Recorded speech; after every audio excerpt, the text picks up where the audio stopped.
What's good, YouTube? It's your boy, DOW917, and this is a new series that we're going to be starting on the channel. Full Game Saturday. Everybody else has Full Game Friday.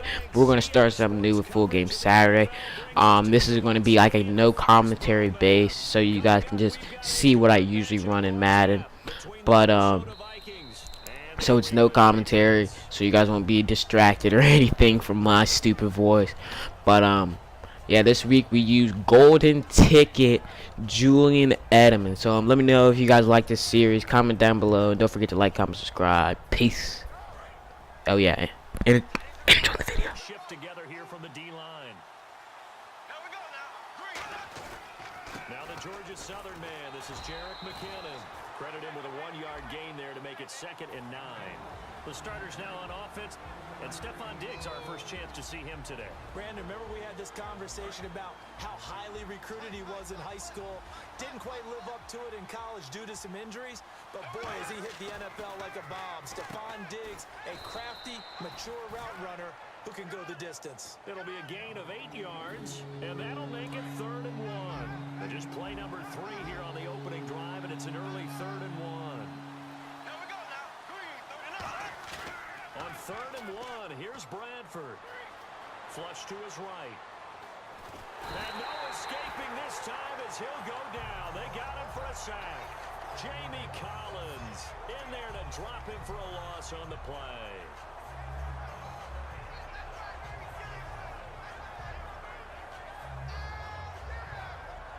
And how about this one now? In their own territory, a gutsy call. They're going to go for this on 4th and a yard. Bradford on the keeper. Call it a 3-yard gain.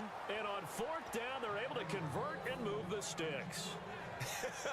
What kind of game are we going to have in store for us? I understand the call here if it's the final 2 minutes and you're losing.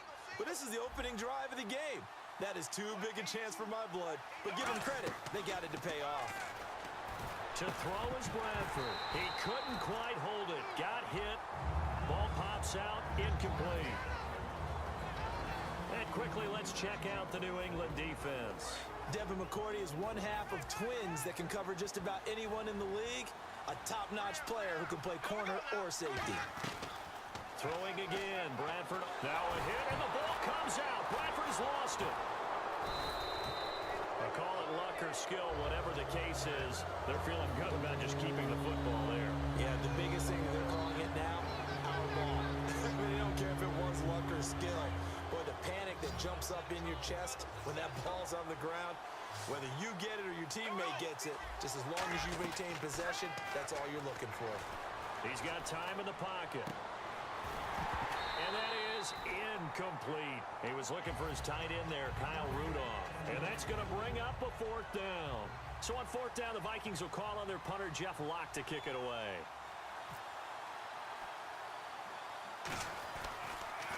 Oh, it's a wobbler here. And this one will be touchdown inside the 40-yard line.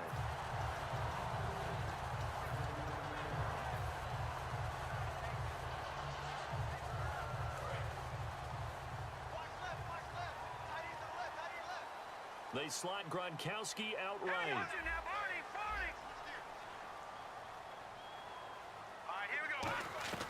They'll come out throwing here on 1st down. The throw left side complete to Hogan. And he's brought down. Give him 11 on the gain there. And it'll be 1st down, New England. I think that's a big pickup for a 1st down because when you run a drag route against zone, you're sometimes asking for trouble because you might run into a defender. Yeah, well, there they ran into a 1st down. Executed it to perfection. Escaping the pressure right. And this time he's able to take it down to the 42. Partner, the Vikings are off to a 2-0 start, and their defense deserves a lot of credit. Look what they did to Green Bay in week 2. Sacked Aaron Rodgers 5 times. Big interception by Trey Waynes down the stretch, and they actually recovered a fumble that Rodgers had in the pocket. And with all that talk of Bridgewater, Sean Hill, Sam Bradford, defense just going about their business. Mike Zimmer, their head coach, a defensive guy first. And how about this wide receiving core, Charles? Well, I was at the hotel watching a little film, and you popped your head in and said, these receivers are pretty good from what I can tell. You're exactly right. Can't wait to see them do their thing out on the field. On 3rd and short, they'll try and pick it up through the air. He's got a man. It's Mitchell. Only 3 there on the pickup, but that's enough to move the chains. He went full scale, loose, flexible, finding a way to catch the ball in some traffic for a key first down. Yeah, really a nice job of adjusting to the ball in the air. Not the most accurate of throws, but able to adjust and make the grab. They'll look to throw here. And that one goes incomplete. They tried something out of the bag of tricks, but it's incomplete and now second down. And a look at the Vikings defensive unit. Everson Griffin was a valuable reserve for most of his career, but has really blossomed since entering the starting lineup. In motion, Gronkowski.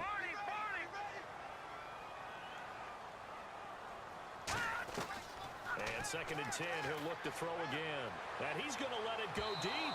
And incomplete here, so a little razzle-dazzle on that one, but they couldn't hook up, and it's 3rd down. 10 yards to go on 3rd.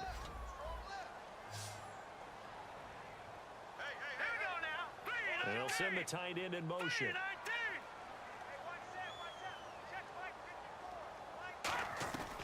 On 3rd down, he'll drop to throw. And he finds Danny Amendola. And he's able to pick up the first before he's taken down at the 27.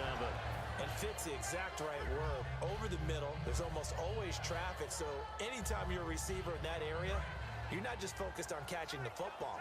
You're wondering where the collision's going to come from, right? Because there's almost always someone there able to concentrate, catch it, and even added a little extra at the end with a short run.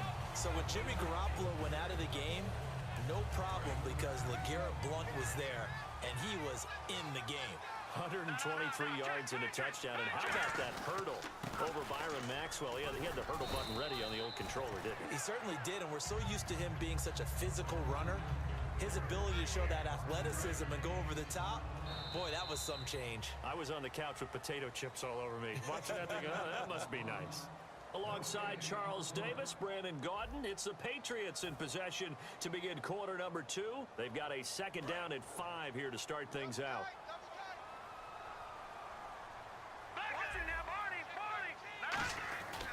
Now Blount.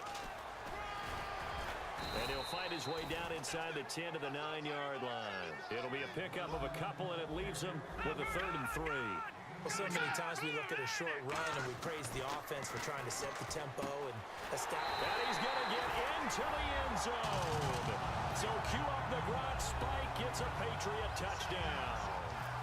Rob Gronkowski from 8 yards out, and the Patriots have taken the lead. And he'll bang that one through.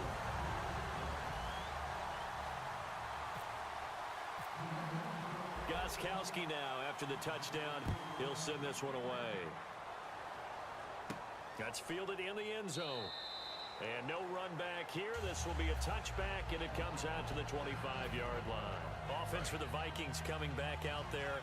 This whole crew, offensively and defensively, got to christen U.S. Bank Stadium in a really nice way with that win over the Packers in Week 2. And that had to feel good to the Vikings and to their fans because the 3 previous stadiums that they used for the first time as their home stadium, they had played the Packers, and all of those had been losses. How about that? All of their home openers in those other stadiums were losses to the Packers. Well, it is smart scheduling, though. Yeah. The Packers and the Vikings, one of the great rivalries in the league. Eluding the pressure right. Incomplete.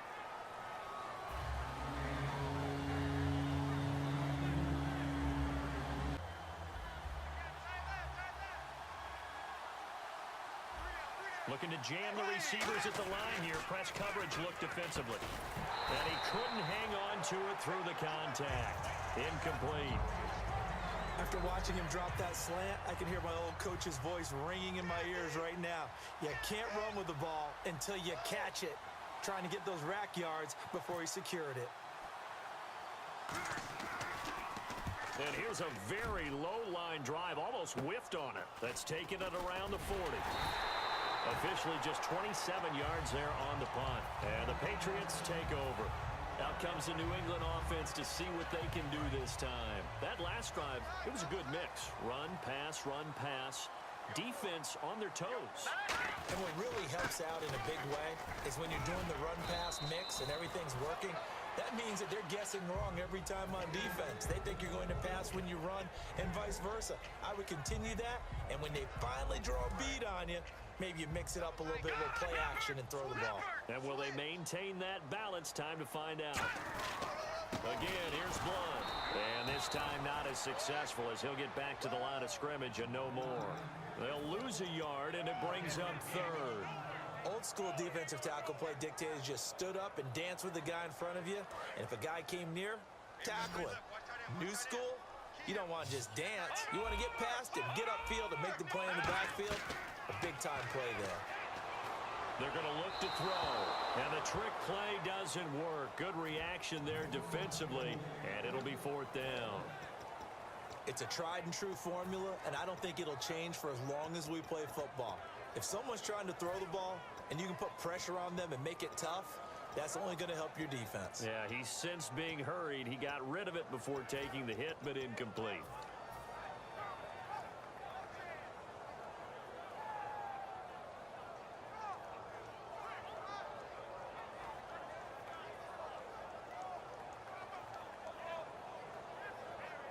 NFL teams last year a little under 50% on fourth down conversions. This is a bit tougher. 4th and 4. All right, here we go. Now a shotgun snap as they'll look to throw. Got a man, it's Amendola. It'll be a pickup of 13 on the play, and they're able to pick up the conversion here on 4th down.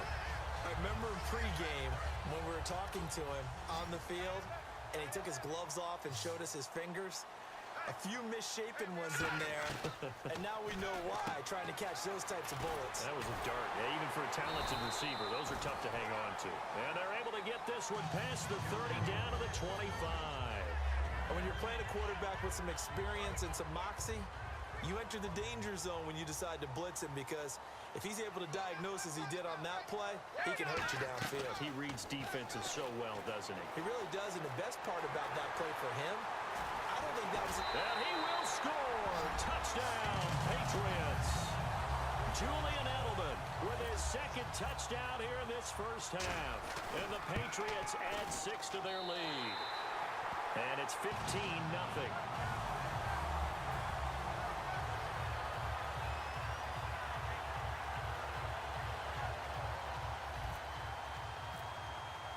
Gostkowski now after the touchdown. He'll send this one away. That'll be taken in the end zone. And he'll get across the 20 before he's brought down at about the 23-yard line. The Vikings offense now, they get ready to head back on the field. And still no points on the scoreboard. You're coming off of the 3 and out. They're just looking for anything to grab onto right now, aren't they? I'm wondering if... And hit behind the line. He lost the football. It's loose.